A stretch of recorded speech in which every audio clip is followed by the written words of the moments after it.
Have you ever struggled to get a consistent look when it comes to your white balance and exposure when you're shooting in different lighting environments? Well, in today's video, I'm going to be showing you one tool that you probably didn't know about in Lightroom to instantly fix the white balance and exposure when it comes to creating a more consistent look for your gallery inside Lightroom. And I'm going to start right now.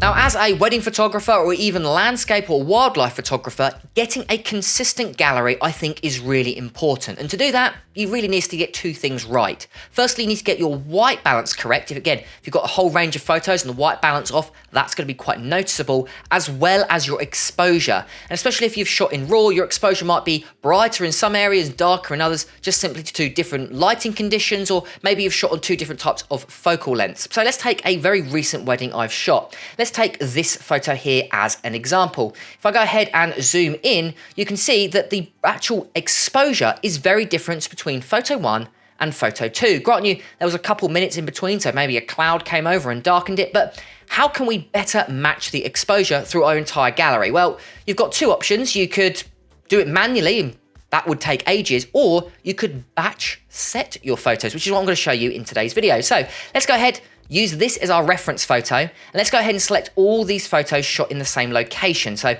all of these ones here. With our main photo selected, so this is our reference photo, what we're going to do is go up to Photo, we're going to drop down to Develop Settings, and inside here, we got Auto White Balance, as well as Match Total Exposures. I'm going to go ahead and select that. What it will do is the computer will look at your very first photo and then match the exposure to the rest of your photos. And as you can see, it's slightly darkened them. And now if you look between the two, they are a lot better matched, creating, again, a more consistent gallery. And then we can also do the same thing when it comes to auto white balance.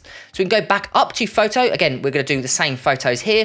We're going to go down again to develop settings, and then we're going to go to auto white balance. I'm going to go ahead and select it. And what it will do is it will look at the first photo and then change the white balance of all of the rest of your photos, again, consistently. So now if we look, this photo here, if we go ahead and zoom in, looks very similar to this photo. Now, obviously we haven't edited these, but now what you can do is apply a preset to that, as long as it doesn't affect your white balance or exposure, to get a lot more of a consistent look, and it's so much quicker. So what I recommend doing is breaking your photos down into different sections and then matching the exposure using this exposure tool, and it's going to speed up your editing workflow 10 times, just simply because you've now got a consistent exposure. So now when you apply a preset, you're pretty much done. And there we go, guys. That is how you can get a consistent gallery thanks to the new auto batch feature in Lightroom.